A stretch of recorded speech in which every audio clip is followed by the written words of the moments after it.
Bismillahirrahmanirrahim. Yang terhormat Ibu Kepala SMP Negeri 51 Adam Kalibawa, yang saya hormati Bapak Faizun selaku pemateri dari Destinasi Budaya Positif, yang saya hormati Bapak Ibu sekalian yang hadir pada kesempatan ini. Pertama-tama marilah kita panjatkan syukur kepada Allah Subhanahu wa Ta'ala yang telah memberikan rahmat serta hidayahnya kepada kita semua, sehingga pada kesempatan pagi ini kita dapat melaksanakan diseminasi budaya positif tanpa ada suatu apapun.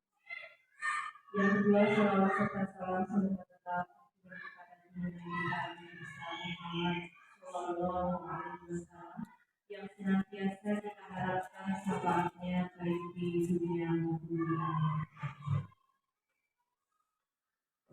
Pada kesempatan kali ini, izinkan saya membawakan susunan acara yang akan berlangsung pada hari ini. Diseminasi budaya positif dengan susunan acara sebagai berikut: 1. Pembukaan. 2. Sambutan kepala sekolah. Yang ketiga, acara inti yaitu diseminasi budaya positif. Yang keempat, refleksi, dan yang terakhir adalah penutup. Acara yang pertama yaitu pembukaan. Marilah kita buka acara pada pagi hari ini dengan membaca basmalah bersama-sama. Bismillahirrahmanirrahim. Acara yang kedua adalah sambutan kepala sekolah kepada Ibu Yuti. Kami persilakan.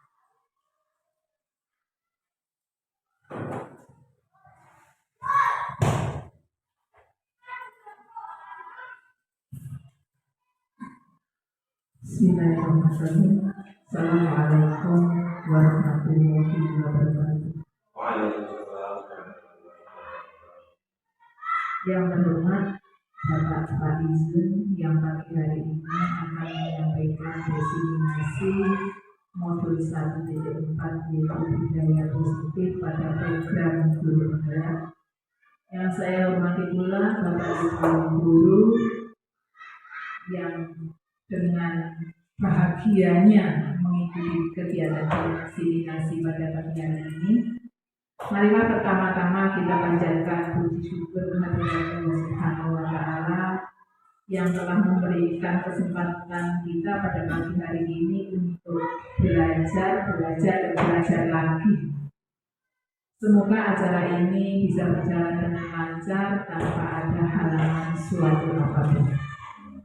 Sholawat dan salam marilah kita haturkan kepada junjungan kita Nabi Agung Muhammad Sallallahu Alaihi Wasallam. Semoga kita termasuk umatnya yang besok mendapat syafaat di yaumil akhir.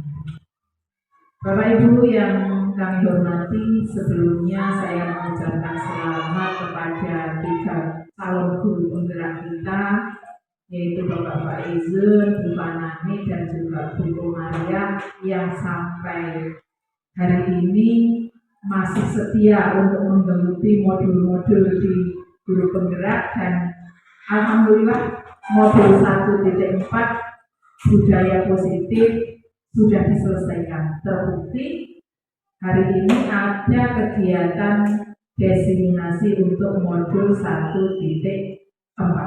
Semoga sampai akhir nanti di modul 3 berjalan dengan baik, lancar, dan membawa bekas yang bisa kita implementasikan pada pembelajaran yang berpihak pada murid. Karena roh dari kurikulum Merdeka adalah pembelajaran yang berpihak pada murid.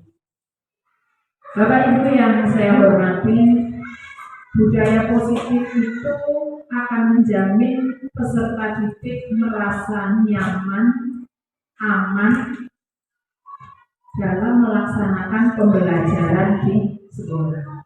Ketika mereka merasa nyaman dan aman, maka pikiran kritis, kemudian tindakan mereka, kreativitas mereka akan bisa tumbuh menjadi murid yang lebih mandiri dan murid yang bertanggung jawab. Apa itu budaya positif? Tentu panjenengan sudah paham betul karena di sini hampir semuanya adalah guru penggerak. Meskipun ada beberapa yang belum selesai kegiatan guru penggerak. Budaya positif adalah satu perilaku yang diperoleh dari kesepakatan murid di dalam kelas tentang perilaku-perilaku baik. Merupakan satu kesepakatan. Jadi diawali dari kesepakatan kelas. Kalau perilaku itu diawali dari kesepakatan kelas, secara otomatis konsekuensinya adalah semua murid melaksanakan kesepakatan tersebut secara bertanggung jawab. Pembiasaan-pembiasaan berbudaya positif akan memberi dampak dalam kehidupan mereka untuk jangka yang lebih panjang. Semoga itu juga dibawa sampai di kehidupan dewasa mereka. Nah, Bapak Ibu yang saya hormati, ketika kita bicara tentang budaya positif, itu tidak hanya berhenti pada murid saja. Itu yang saya garis bawahi. Tidak berhenti pada murid saja. Tetapi justru kita sebagai guru harus menjadi teladan bagi murid-murid kita untuk bertindak dan berperilaku yang positif di sekolah. Karena kita tahu seberapapun kita bengok-bengok untuk mengingatkan murid berperilaku baik, kalau kita tidak memberi contoh yang baik, itu muspro istilahnya. Murid akan lebih cenderung mengikuti apa yang kita lakukan, mencontoh apa yang kita lakukan, bukan melakukan apa yang kita perintahkan. Itu. Jadi marilah saya, panjenengan semua membiasakan budaya positif di sekolah, dan budaya positif di sekolah itu akan ditiru oleh anak-anak kita. Endingnya sekolah kita menjadi sekolah yang aman, sekolah yang nyaman, sekolah yang berpihak pada peserta didik. Itu saja yang bisa saya sampaikan. Banyak kurangnya mohon maaf. Saya akhiri, Assalamualaikum warahmatullahi wabarakatuh.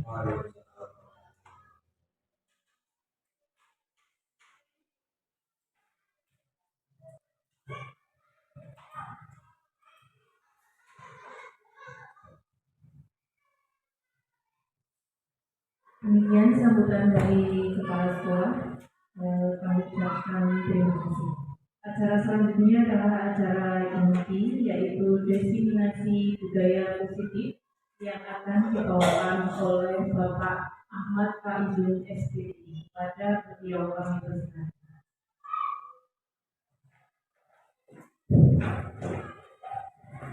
Assalamualaikum warahmatullahi wabarakatuh. Mari semangat, Bapak Ibu. Bismillah, alhamdulillah, wasyukurillah, wassalatu wassalamu ala sayyidina Muhammad bin Abdullah, wa sallallahu alaihi wasallam, alhamdulillah, wala wa ushawri syukri wa yasri amri wa kepada yang berhormat Ibu Kepala Sekolah, Ibu di Sejarah TMB, Bapak Ibu Guru SMP Negeri Masal Kawan yang saya hormati. Pertama-tama marilah kita katakan bersyukur kepada Allah Subhanahu wa Ta'ala bahwa pada siang hari ini kita semua bisa berkumpul di sini tanpa halangan suatu apapun. Kedua kalinya sholawat salam kita sambungkan kepada junjungan kita Nabi Muhammad Sallallahu Alaihi Wasallam yang kita harapkan syafaatnya dari dunia ini.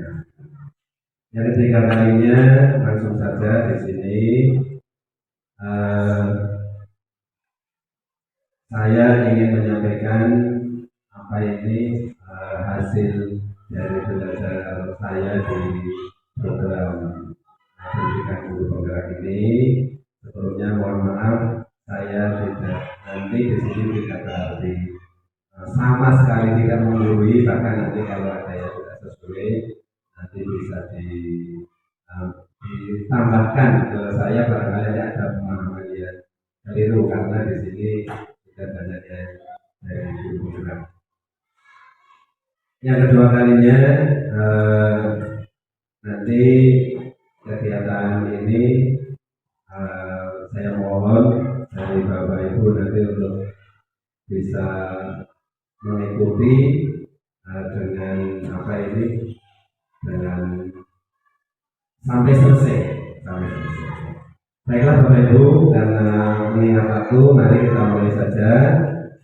Kita akan mulai dari yang pertama. Saya mohon ini untuk apa ini menyatukan konsentrasi kita. Saya mohon Bapak Ibu sambil berbicara nggak apa-apa. Buat angka bisa ya Bapak Ibu ya. Kita buat angka 1 sampai 5 di awal-awal. Bisa Bapak Ibu ya. Sambil bilang 1 begitu ya. Nanti kalau 1 ya bilang 1 begitu ya. Bisa dimulai ya. Coba di sini saja. Coba bersama langsung ya. Buat angka 1. Ya. Ayo bersama ya. 1. 2. Oke, 3. 4. 3. 5. Setuju boleh tidak. Nanti setuju tergantung langsung dijawab ya. Oke, apa kamu langsung jawab saja ya. Siapa ini yang akan menjawab ini? Boleh pilih pertanyaannya. Nanti caranya dari pertanyaan pertama, apa kedua, apa ketiga ya. Silakan siapa ini? Oke, dari Bu Kanani. Boleh sambil buka. Oke, terima kasih. Untuk pertanyaan nomor 1, kita dapat mengontrol orang lain. Menurut saya tidak setuju Pak. Boleh. Ada alasannya? Ya, karena kalau menurut saya itu yang dapat mengontrol orang lain itu hanya dirinya masing-masing Pak. Oke, terima kasih. Tepuk tangan untuk Bu Kanani. Ada lagi mau siapa ya? Pertanyaan nomor berapa? Bu siapa ya? Pak Guntur Hasanah. Baik, izin untuk menjawab soal ketiga Bapak. Menurut saya untuk pertanyaan ketiga memberikan hadiah dalam cara memotivasi paling efektif dari dia. Saya tidak setuju dengan pernyataan tersebut karena menurut saya bahwa kita memberikan hadiah sebagai motivasi tadi hanya berlaku pada jangka waktu yang sangat pendek. Jika kita tidak diberikan hadiah, mereka tidak semangat melakukan. Oke, tepuk tangan untuk Bu Nur Hasanah. Bagus sekali, Bu Nur Hasanah tidak setuju nih kalau memberi hadiah cara yang penting. Yang belum dijawab yang nomor berapa ini? Nomor 2 ya. Nomor 2 siapa yang akan coba menjawab nomor 2? Ayo, ada lagi atau tidak yang menjawab nomor 2? Penguatan positif belum tentu efektif dan bermanfaat. Siapa yang akan mencoba ini? Kira-kira setuju atau tidak? Ada? Bukan setuju atau tidak?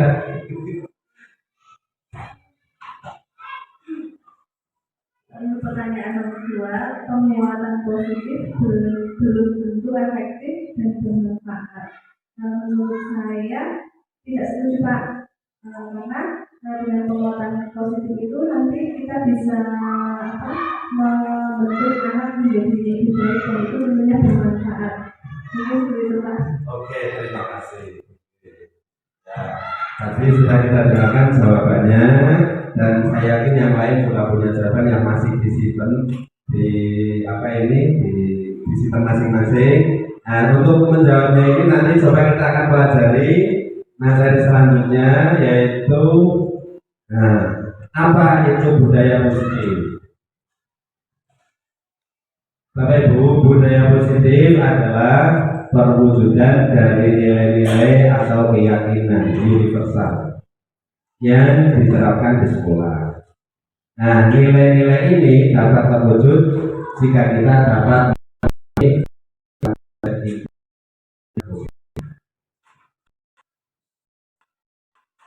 nah, yang kita bahas hari ini ya. Yang pertama, perubahan paradigma belajar. Yang kedua, disiplin positif dan nilai-nilai kebajikan universal. Motivasi, iman dan perbedaan. Empat, keyakinan kebutuhan lima posisi kontrol, yang ketujuh segitiga restitusi. Nah, ini yang nanti akan kita bahas, mudah-mudahan bisa selesai ya. Perubahan paradigma belajar.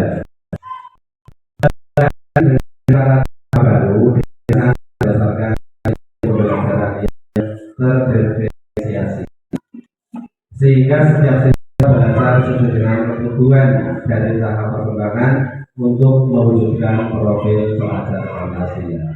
Ya, Bapak Ibu, jadi yang harus kita perhatikan bahwa inti akhir, muara akhir dari proses pembelajaran yang kita lakukan di sekolah adalah mewujudkan anak didik kita berprofil pelajar Pancasila. Setelah proses kita tempuh, kita wujudkan dalam rangka mewujudkan anak agar memiliki profil pelajar Pancasila. Seperti apa profil pelajar Pancasila? Seperti yang sudah Bapak Ibu ketahui bahwa profil pelajar Pancasila adalah yang pertama beriman, berakhlak mulia, ya.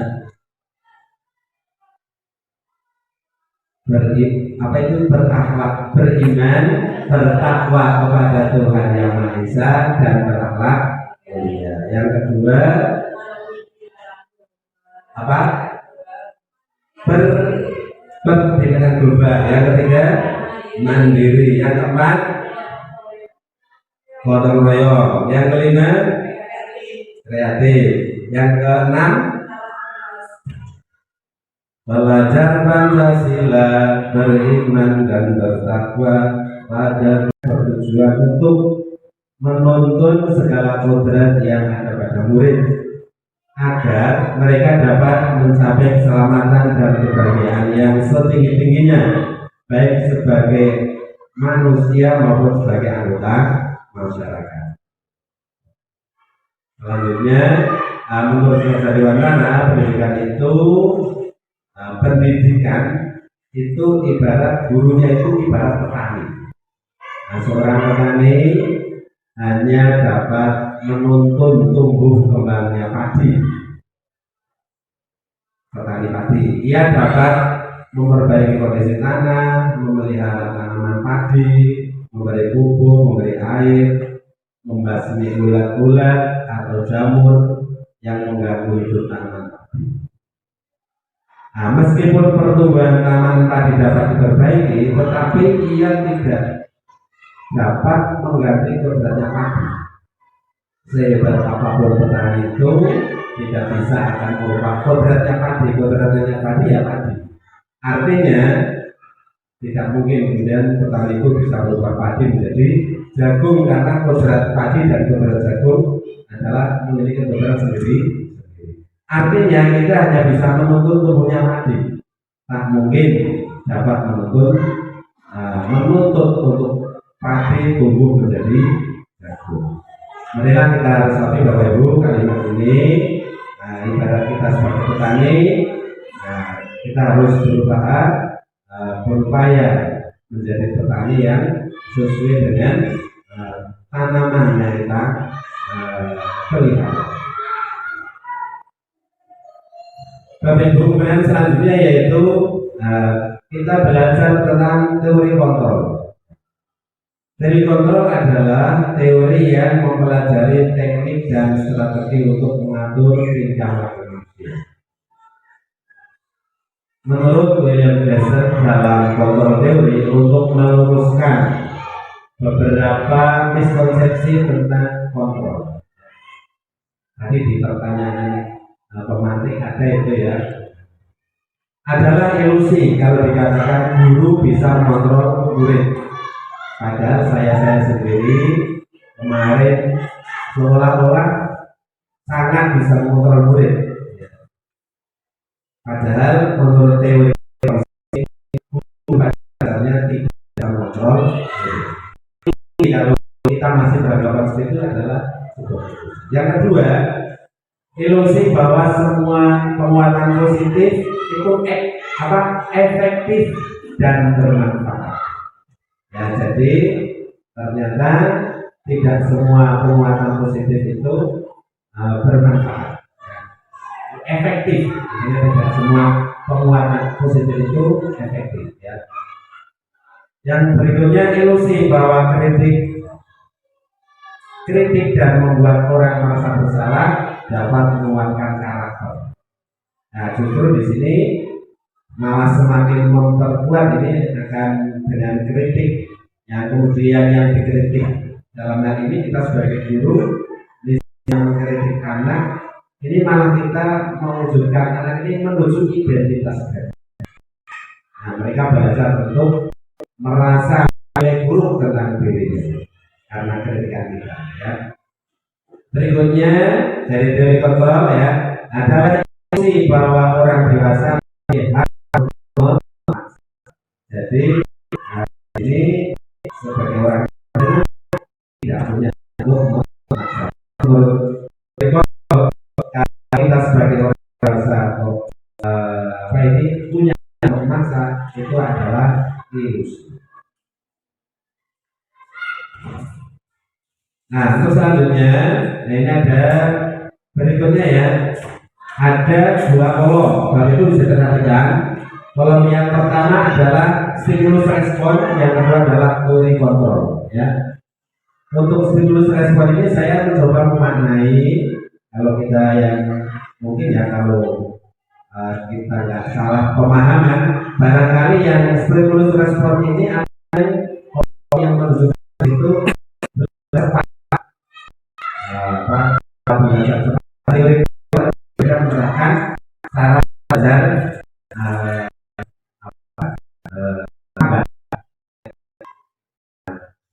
respon realitas kebutuhan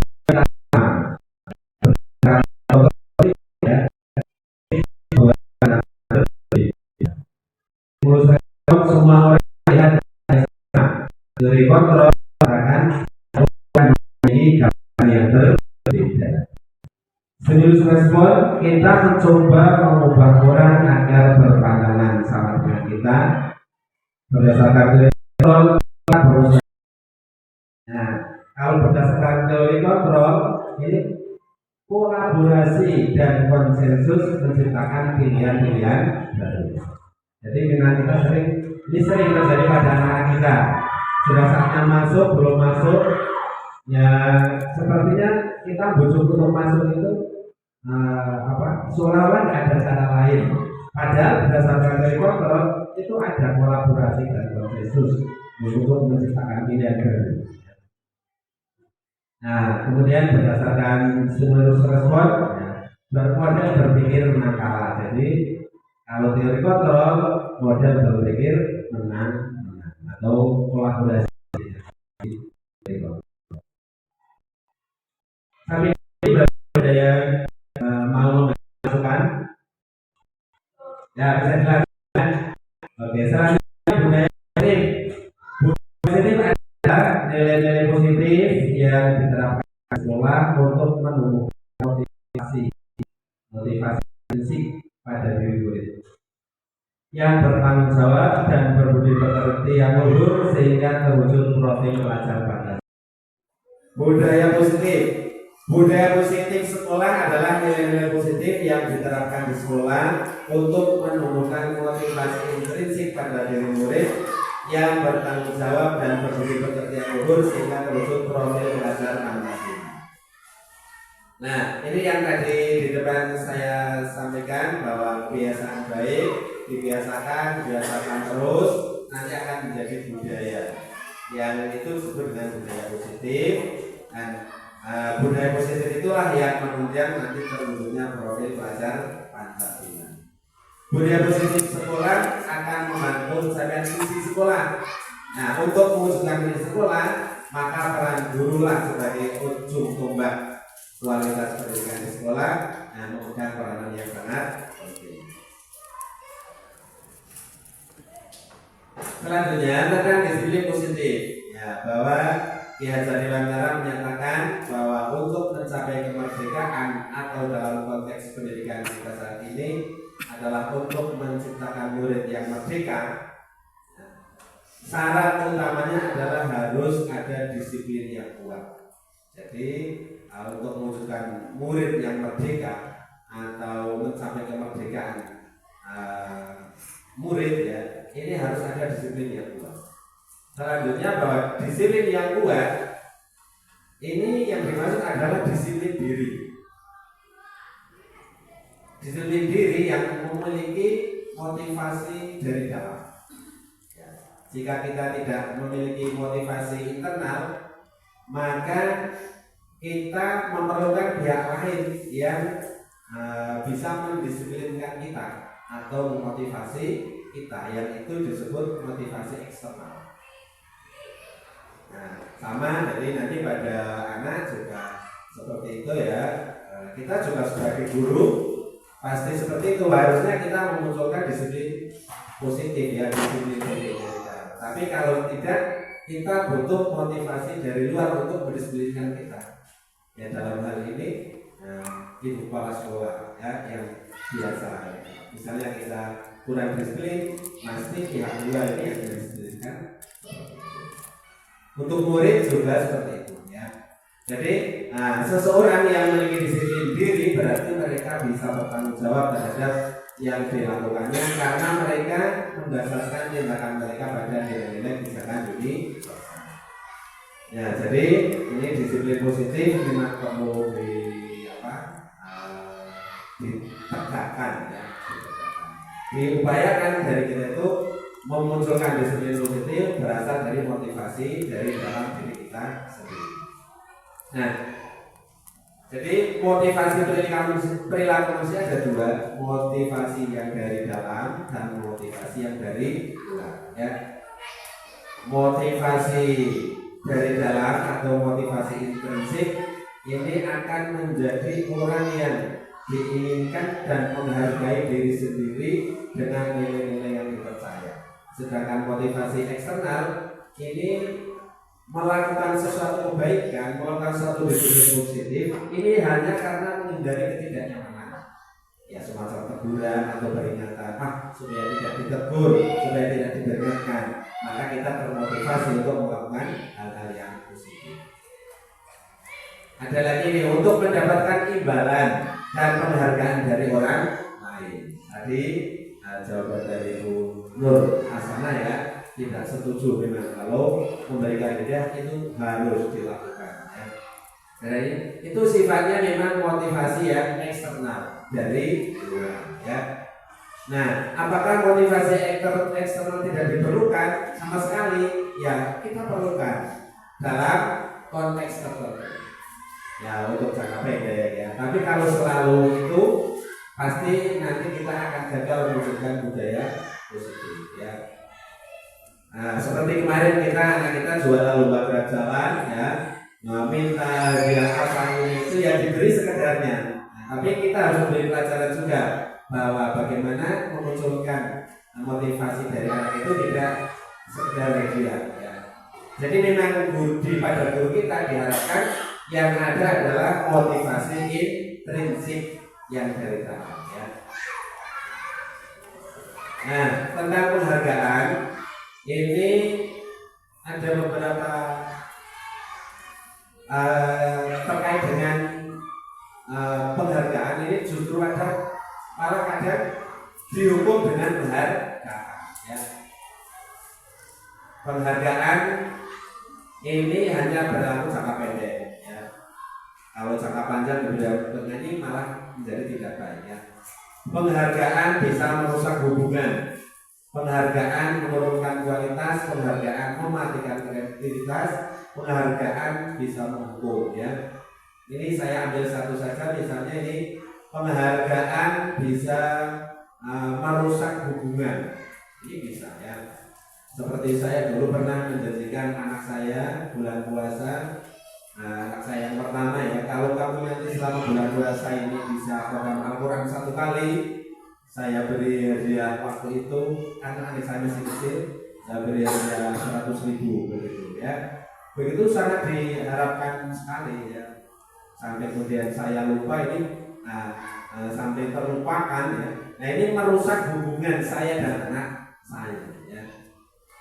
Nah, sama seperti apa ini kita terhadap anak didik kita, memang hadiah itu diperlukan ya dalam saat-saat tertentu ya. Jadi betul sekali tadi penghargaan itu hanya bersifat jangka pendek dan itu bukan merupakan motivasi internal ya. Selanjutnya kita bicara keyakinan kelas ya, bahwa keyakinan kelas yaitu ketetapan atau peraturan kelas yang telah disepakati dan dijelaskan bersama apa dampak yang akan diterima bila kesepakatan tersebut dilanggar ya. Jadi terkait dengan disiplin positif nanti ada kaitannya dengan keyakinan kelas. Kita akan mengingatkan anak apabila mereka keluar dari disiplin positif tentu dengan keyakinan kelas ini. Terus Bapak Ibu ya, nah jadi keyakinan kelas ini pembentukan cara membentuk keyakinan kelas atau keyakinan sekolah ya. Jadi keyakinan kelas bersifat lebih abstrak daripada peraturan yang lebih rinci dan konkret. Keyakinan kelas berupa pertanyaan-pertanyaan universal, pernyataan-pernyataan universal. Ya, pernyataan keyakinan kelas senantiasa dibuat dalam bentuk positif.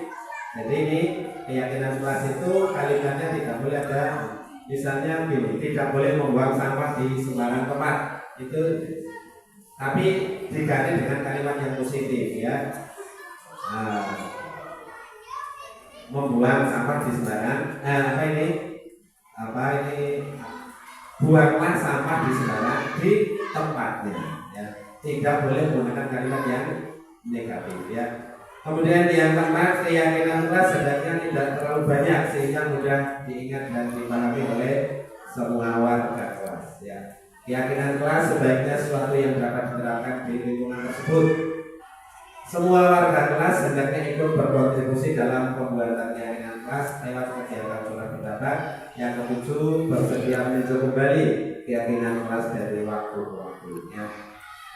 Ini tentang keyakinan kelas, seperti yang Bapak Ibu wali kelas kemarin sudah membuat keyakinan kelas, dan saya lihat ini sudah sesuai dengan ini, tidak ada yang positif tidak ada kalimat yang bentuk negatif ya. Kemudian juga sederhana ya. Ini saya lihat kemarin keyakinan kelas ada di kelas 9, ada kelas 8 sudah ada ya. Nah, mengapa harus keyakinan kelas, bukan peraturan kelas ya? Bapak Ibu ada yang bisa memberikan pendapat ini, mengapa istilahnya di sini kok keyakinan kelas bukan peraturan kelas? Padahal kita sering itu terkait dengan kedisiplinan itu kita biasanya dengan peraturan bukan dengan keyakinan ya. Ada yang ingin memberikan pendapatnya? Monggo siapa? Kenapa harus keyakinan kelas bukan peraturan kelas? Siapa? Bu Yudi, Bu Risna, oke. Bu Risna, monggo. Kenapa harus keyakinan kelas bukan peraturan kelas? Terima kasih Bapak Ibu. Di sini saya mau mencoba menjawab mengapa harus keyakinan kelas bukan peraturan kelas. Kalau peraturan kelas itu dibuat secara global Pak, jadi mungkin dibuat oleh satu tertib sekolah, jadi dibuat kayak lebih sepihak kayak gitu Pak. Tapi kalau keyakinan kelas itu adalah kesepakatan bersama, jadi yang membuat itu guru bersama anak-anak, jadi akan menghasilkan sebuah kesepakatan atau keyakinan kelas untuk ditindaklanjuti di dalam kelas. Terima kasih. Oke, terima kasih ya. Tepuk tangan untuk Bu Risna. Ya, jadi betul sekali tadi yang disampaikan Bu Risna bahwa keyakinan kelas itu dibuat bersama-sama, ya, sehingga nanti termasuk kalau ada anak yang tidak sesuai dengan keyakinan kelas, kita tinggal mengingatkan bahwa itu dulu itu terlibat dalam pembuatannya. Tapi kalau peraturan itu seolah-olah sudah ada peraturan, ya, tinggal anak itu mengikuti begitu saja seolah tidak ikut dilibatkan dalam penyusunannya. Ya. Nah, jadi betul sekali tadi bahwa kenapa harus keyakinan kelas bukan peraturan kelas, ya, yang dimunculkan, ya. Jadi mungkin nanti bentuknya sudah peraturan, tapi sudah diawali dari bahwa peraturan itu sudah berasal dari keyakinan yang mereka sepakati bersama, ya. Kita lanjutkan ya, sedikit tentang peraturan atau keyakinan, ya. Ini apa? Kita kalau berkendara, ya, memakai sepeda motor, kenapa harus memakai helm? Mengapa kita memiliki aturan menggunakan helm saat mengendarai roda 2? Nah, kira-kira motivasinya apa ini untuk kita menggunakan helm saat mengendarai roda 2? Ya. Ada yang ingin memberikan pernyataannya ini? Kira-kira apa? Mana nih? Terima kasih Pak Fajar. Menurut saya, mengapa kita memiliki aturan menggunakan helm saat mengendarai roda 2? Ya tentunya di sini untuk menjaga keselamatan Pak. Jadi ketika kita berkendara kan belum tentu selalu mulus, pastinya ada hal-hal yang mungkin tidak diinginkan. Nah, itu salah satunya untuk menjaga keselamatan diri kita. Oke, terima kasih. Berarti motivasinya adalah untuk keselamatan, ya, bukan agar tidak ditilang polisi. Tidak, ya, ya. Kalau agar tidak ditilang polisi itu namanya motivasi eksternal, ya. Nah, yang paling baik kenapa kita harus menggunakan helm adalah untuk keselamatan, untuk kesehatan, ya. Nah, saya setuju sekali itu dengan yang disampaikan Bu Fanani, ya. Jadi kita kenapa ada aturan memakai helm itu? Karena kita harus menyadari bahwa itu adalah untuk keselamatan diri kita sendiri, untuk kesehatan diri kita sendiri, ya. Nah, ini adalah nilai-nilai kebajikan, ya, yang ini tadi kita kaitkan dengan motivasi tadi, ya. Sedikit saya sampaikan tentang tentang tadi kembali ke ini, peraturan, ya. Jadi upayakan bahwa peraturan itu yang diingat anak itu adalah nilainya, nilai dari peraturan itu. Kemarin ada yang saya dapatkan, jadi diingatkan betul di elaborasi, ya. Jadi nilai dari peraturan itu bukan bunyinya. Ya, kemarin diilustrasikan begini. Kalau di sekolah SMP, kalau ada aturan begini, kalau anak laki-laki tidak boleh berambut panjang, ya. Kalau yang diingat cuma kata-katanya seperti itu peraturannya, nanti ketika konten yang berbeda, misalnya di perguruan tinggi, nah nanti akan anak itu nanti akan seolah-olah dulu nggak boleh, sekarang boleh, begitu. Tapi yang diingat itu nilainya. Dari tujuan peraturan itu seperti apa. Maka yang harus dimunculkan kepada anak itu memang bagi anak laki-laki tidak berambut panjang itu ya kerapian, keindahan. Bagaimana dirinya itu menilai kalau tidak berambut panjang itu lebih rapi, lebih bukan bunyinya yang diingat-ingat, ya. Jadi ini saya tambahkan, kemarin saya ingat di materi elaborasi yang terakhir, ya. Bapak Ibu, ini ada nilai kebajikannya, silakan sekilas diingat karena ini banyak, tidak mungkin dibaca semua, tapi nanti kita akan kembali ada peduli, rajin, ya, integritas, ada rasa hormat, dan banyak sekali ini tentang nilai-nilai kebajikan universal, ya. Coba Bapak Ibu silakan, ini ada peraturan berbunyi ini 1, 2, 3, 4, 5. Bapak Ibu bisa baca. Nanti nilai kebajikan apa yang tadi sudah saya tampilkan, ya, dari yang tadi saya tampilkan ini, ya. Kira-kira nomor 1 saya ambil contoh, hadir di sekolah 15 menit sebelum pembelajaran. Kira-kira nanti di sini itu apa rajin, apa peduli, apa-apa, ya. Silakan bisa bisa dijawab langsung, boleh ya. Siapa ini? Nomor 1 hadir di sekolah 15 menit sebelum pembelajaran. Siapa bisa langsung itu apa? Kedisiplinan, ya. Oke, kita tahan dulu saja, nggak apa-apa. Yang kedua, dilarang membuang sampah di sembarangan. Ini masih kalimat negatif, ya, mohon maaf. Apa ini? Kira-kira apa nilai kebajikannya? Tanggung jawab. Oke, gunakan masker. Apa? Kesehatan. Kembalikan barang ke tempatnya. Dilarang mengganggu orang lain. Ini juga masih kalimat yang apa? Coba kita cek kira-kira tadi sesuai apa tidak yang kita sampaikan, ya. Nah, ternyata tadi, ya, hadir di sekolah 15 menit sebelum pembelajaran itu nilai kebajikannya adalah kedisiplinan. Ya, disiplin inilah yang harus diingat anak, bukan soal kerasnya peraturan atau bagaimana, ya. Dilarang membuang sampah sembarangan. Nilai kebersihan inilah yang harus dimunculkan anak. Kalau bersih itu bagus, ya.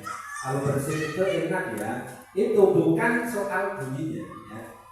Gunakan masker ini untuk kesehatan, ya. Kembalikan barang ke tempatnya.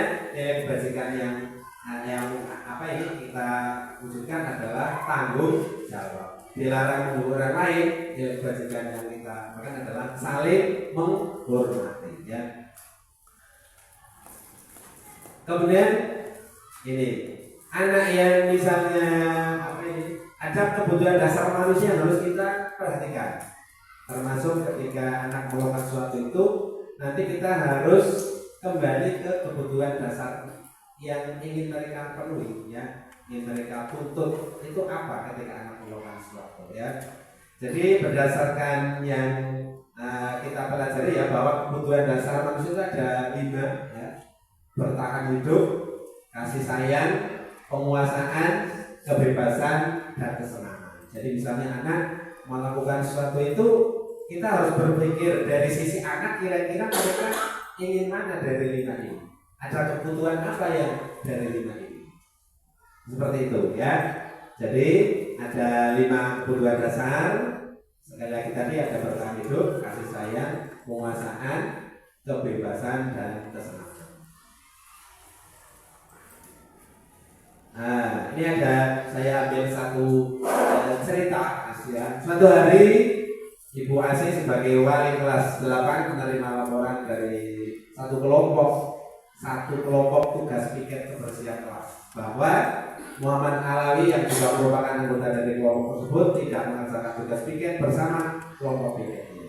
Setelah selesai pelajaran terakhir, ya, Alawi langsung bergegas pulang karena akan segera pergi memancing bersama teman-teman. Jika Anda menghadapi suatu seperti Bu Asih, apa yang akan Anda lakukan? Menurut Anda, kebutuhan apa yang ingin dipenuhi oleh Alawi sehingga tidak mengerjakan tugas piket kebersihan kelas?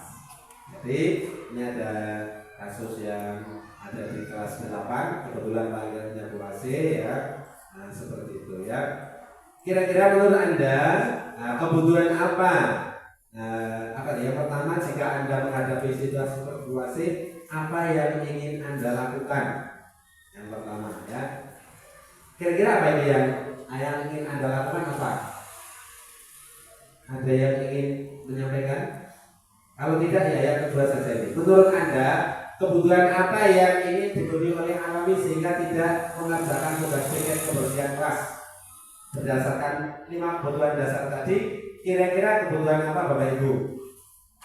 Ini yang zona 5 ya. Saya kembali ke sini. Nah, Alwi tidak mengerjakan tugas pikir hanya karena ingin segera pergi memancing bersama teman-temannya. Kira-kira itu ya dari sudut pandang kita sebagai Alwi itu ingin memenuhi kebutuhan apa pada diri? Benar apa? Merasa senang, berarti kesenangan ya. Karena Alwi senang mancing ya. Jadi kesenangan ya. Ya, jadi dari berdasarkan kebutuhan kasus ini, maka dia ingin ada kebutuhan yang harus dipenuhi, yaitu kesenangan ya. Kalau kebutuhan mungkin bertahan hidup tidak ya. Jadi ini kesenangan saja karena senang mancing ya. Nah, di anak-anak kita ini banyak ya yang seperti itu ya, harus kita pahami lebih lanjut kira-kira kebutuhan dasar apa yang mereka inginkan yang nanti bisa kita bisa kita gali dan kita selesaikan.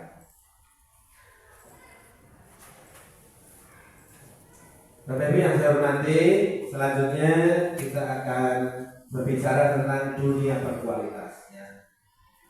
Dunia berkualitas adalah tempat khusus dalam pikiran, ya, tempat Anda menyimpan gambaran representasi dari semua yang Anda inginkan. Bisa berisi orang-orang, hal-hal dan apa saja yang terbaik dalam hidup Anda dan membuat Anda merasa bahagia dan terpenuhi kebutuhan dasar Anda. Kebutuhan dasar bersifat lebih umum dan universal, sedangkan dunia berkualitas lebih unik dan personal. Orang, tempat, benda, nilai-nilai dan kepercayaan yang penting bagi Anda akan termasuk di sana. Untuk masuk ke dunia berkualitas, syaratnya adalah bahwa sesuatu itu harus terasa sangat baik bagi Anda dan memenuhi setidaknya satu atau lebih kebutuhan dasar Anda. Nah, ini tentang dunia berkualitas ya. Kemudian tadi posisi kontrol guru. Kontrol guru dalam pembelajaran berguna untuk memposisikan guru sebagai kontrol dalam proses pembelajaran. Menurut Gosen ada 5 posisi kontrol guru dalam posisi pembelajaran, yaitu posisi penghukum, pemberi rasa bersalah, ya, posisi sebagai teman, posisi sebagai pemantau, dan posisi sebagai manajer. Ya. Kalau sebagai penghukum ini guru berusaha mengontrol proses pembelajaran dengan cara menyakiti baik dengan verbal maupun non verbal. Tanpa kita sadari ternyata ini saya sering melakukannya. Ternyata posisi saya cenderung posisi penghukum ya. Kemudian yang kedua, guru kadang posisinya pembuat merasa bersalah. Murid menjadi merasa bersalah. Pada posisi pemberi rasa bersalah, guru berusaha mengontrol proses pembelajaran dengan cara membebani rasa bersalah kepada peserta didik. Ya. Mungkin setelah kita sampaikan, muridnya diam, tertunduk, kita merasa berhasil, padahal itu ada dampak yang tidak baik bagi anak. Ya. Kemudian ada posisi guru itu sebagai teman, ya. Nah, di posisi ini guru bertindak menjadi teman bagi peserta didik. Nah, guru berusaha mengontrol layaknya teman, ya. Ini juga posisi guru yang sering diperankan, ya. Kemudian yang keempat adalah posisi pemantau. Guru sebagai pemantau mengawasi kegiatan pembelajaran pusat didik. Mengawasi di sini adalah berdasarkan peraturan-peraturan dan konsekuensi yang disepakati. Ya. Nah, yang terakhir adalah guru sebagai manajer, adalah guru mendorong siswa melakukan restitusi dan mendorong siswa menemukan motivasi internal. Ya. Dan inilah posisi kontrol ideal bagi seorang guru adalah posisi manajer. Ya, maka kita harus berupaya untuk menjadikan posisi kontrol kita sebagai manajer. Ya. Kemudian apa posisi yang lain tidak diperlukan? Nah, sekali tempo memang kita mungkin bisa sebagai teman ya. Tapi kalau penghubung itu sekarang harus harus dihilangkan kalau menghubung itu menghubung karena dampaknya ini. Yang sering kita ini merasa teman, tapi yang paling ideal adalah bagaimana kita berposisi sebagai manajer ya. Jadi bagaimana agar itu mendorong siswa melakukan ya, menemukan motivasi internal ya. Apapun yang kita hadapi ya, anak-anak kita ini banyak yang harus kita tahu motivasinya itu apa ya. Seperti itu ya Bapak Ibu. Kemudian di sini ada karena kita berupaya menjadi posisi kontrol ya. Nah, maka ini posisi di mana guru melakukan sesuatu bersama murid, mempersilahkan murid mempertanggungjawabkan perilakunya, mendukung murid agar dapat menemukan solusi atas permasalahan sendiri ya. Pada posisi ini murid diajak untuk menganalisis kebutuhan sendiri maupun kebutuhan orang lain.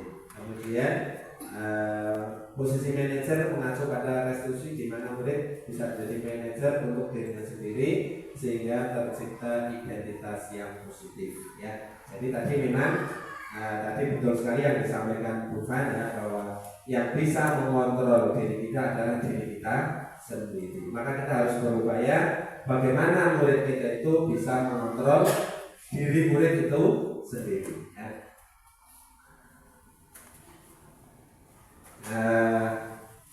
Masih sedikit lagi ini Bapak Ibu, restitusi ya, segitiga restitusi. Restitusi adalah proses menciptakan kondisi bagi murid untuk memperbaiki kesalahan mereka sehingga mereka bisa kembali pada kelompok mereka dengan karakter yang lebih kuat. Restitusi juga merupakan proses kolaboratif yang mengajarkan murid untuk mencari solusi untuk masalah mereka dan membantu murid berpikir tentang orang seperti apa yang mereka inginkan dan bagaimana mereka harus memperlakukan orang lain. Jadi ini dengan melakukan langkah-langkah restitusi ya, segitiga restitusi ini kita ingin mengembalikan murid ya, tidak menjadi identitas yang gagal ya.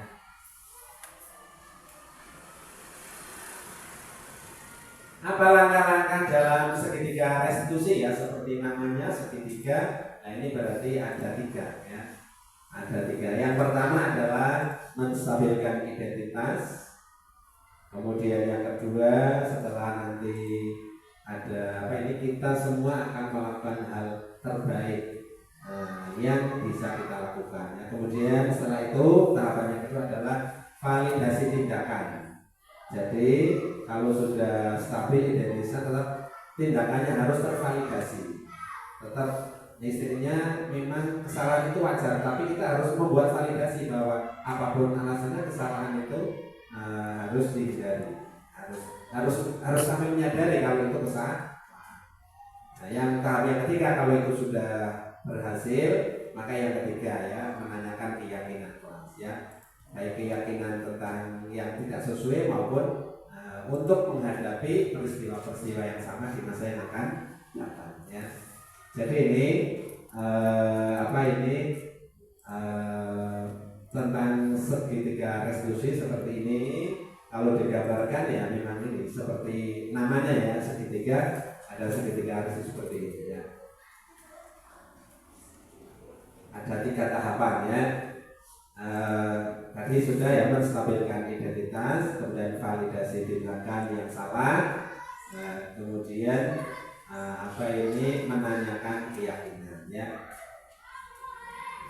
Jadi seperti itu yang ini yang sudah saya lakukan seperti itu kemarin. Ini menstabilkan identitas, kemudian memvalidasi tindakan. Artinya apa? Ketika menstabilkan identitas itu seolah-olah kita mengatakan bahwa kesalahan itu wajar, kesalahan itu tidak apa-apa. Bahkan sering saya mengatakan, saya juga dulu pernah melakukan kesalahan seperti itu. Tapi jangan berhenti di situ. Nanti harus tervalidasi bahwa kesalahan ya tetap kesalahan. Nah, harus menyadari bahwa itu kesalahan. Harus tetap divalidasi ya. Jadi ini langkah-langkah yang sudah saya lakukan, kemudian sampai kemudian yang terakhir yaitu menanyakan keyakinan kelas ya. Nah, jadi seperti itu Bapak Ibu. Sebelum saya tutup, ini saya mohon untuk memberikan apa ya? Kira-kira apa yang sudah saya sampaikan pada ini materi yang Bapak Ibu ketahui, apa yang sudah saya sampaikan, apa yang Ibu ketahui tentang materi yang sudah saya sampaikan. Siapa dulu ini? Refleksi apa yang sudah Ibu ketahui dari apa yang saya sampaikan. Siapa dulu ini? Oke.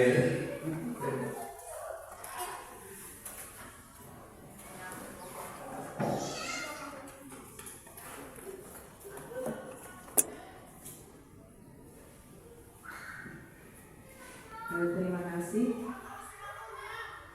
Saya menanggapi apa yang disampaikan oleh Pak Faizu tentang Isaya positif. Luar biasa tadi, lengkap sekali yang sudah disampaikan. Saya mengambil 4 titik poin dari materi yang disampaikan oleh Pak Faizu. Bagaimana guru itu bisa menumbuhkan budaya positif di sekolah. Jadi budaya positif ini harus muncul di sekolah agar sekolah bisa menjadi tempat yang nyaman, tempat yang aman bagi semua. Tidak hanya bagi siswa tapi juga bagi Bapak Ibu guru. Tadi tahapannya sudah diberikan sungguh luar biasa. Kemudian yang kedua, bagaimana trik menumbuhkan motivasi intrinsik murid, karena kita itu tidak bisa mengendalikan murid kita, tetapi dari mereka sendiri motivasi itu bisa muncul seperti yang tadi Bu Fanani sampaikan, juga itu sudah disampaikan bagus oleh Pak Faizu. Yang ketiga, bagaimana kita memposisikan diri sebagai manajer, karena di sana kan ada beberapa fungsi guru ya, tadi sudah disampaikan oleh Pak Faizu, fungsi guru.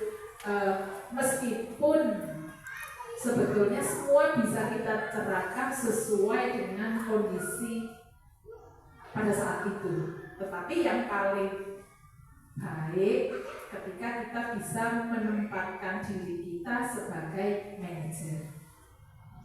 Ada kalanya juga boleh dong jadi teman atau boleh dong jadi yang lain, itu boleh.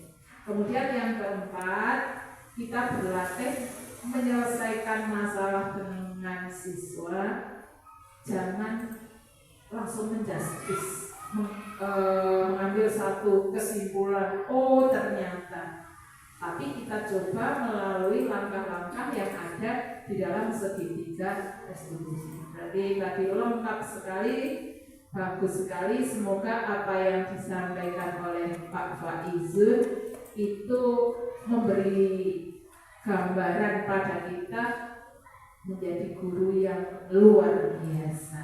Begitu Pak. Terima kasih. Terima kasih.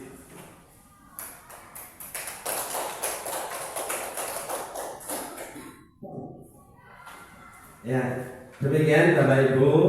Terima kasih sekali tadi dari Ibu Kepala Sekolah yang sudah menanggapi atau memberikan refleksi terhadap diri saya khususnya. Saya kira cukup itu yang bisa saya sampaikan karena waktunya sudah siang ya.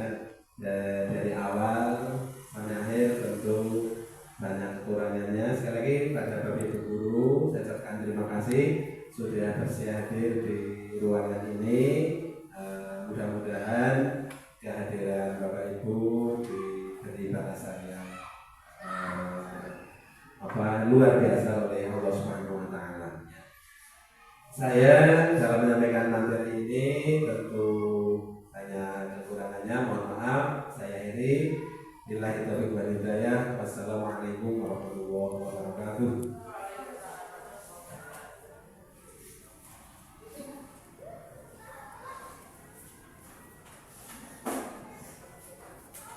Ya, demikian definisi budaya positif sekaligus refleksi dari Bapak Ahmad Faizun. Tentunya banyak sekali tadi yang sudah disampaikan dan semoga dapat bermanfaat untuk kita semuanya, dan nanti kedepannya Bapak Ibu guru di sini bisa mengimplementasikan budaya positif di sekolah kita, baik untuk diri sendiri ataupun untuk peserta didik kita. Ya, sekarang kita ke acara yang terakhir, yaitu penutup. Akan tetapi sebelum acara ini kita tutup, saya sebagai pembawa acara tentunya banyak kekurangan. Untuk itu saya mohon maaf apabila dalam menyampaikan tuntutan acara pada pagi hari ini ada sesuatu hal yang kurang berkenan di hati Bapak Ibu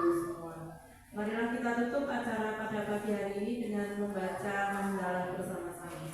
Alhamdulillahirabbil alamin. Saya akhiri. Wabillahi taufiq wal hidayah. Wassalamualaikum warahmatullahi wabarakatuh. Waalaikumsalam warahmatullahi wabarakatuh.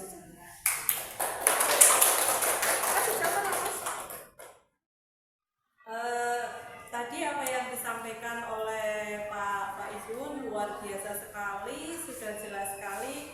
Di sini saya sangat berterima kasih dari apa yang tadi sudah dipaparkan. Saya jadi tahu mengenai segitiga restitusi. Sebelumnya posisi saya sebagai guru itu ternyata apa yang sudah saya lakukan itu bukan sebagai posisi manajer, tapi masih ke posisi yang lainnya. Biasanya saya ketika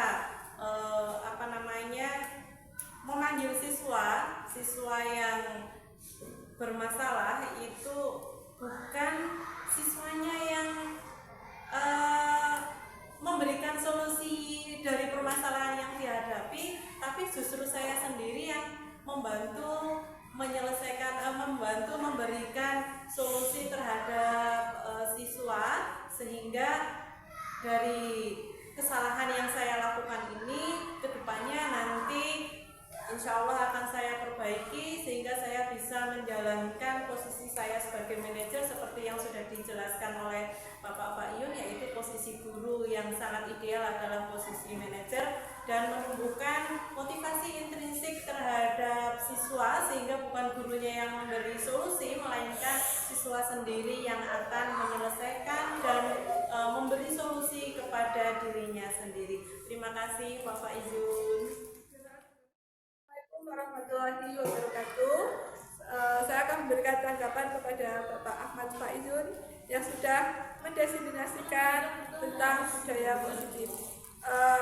Dalam mendefinisikan, Pak Faizun sudah sangat bagus sekali. Dari apa yang disampaikan Pak Faizun, saya bisa mengambil satu poin yang tadinya sering saya lupakan di sini, bahwa ketika memberi hadiah itu sebagai guru hendaknya dihindari, karena nanti akan menunjukkan motivasi eksternal sehingga anak tersebut akan termotivasi jika mendapatkan hadiah. Demikian, semangat.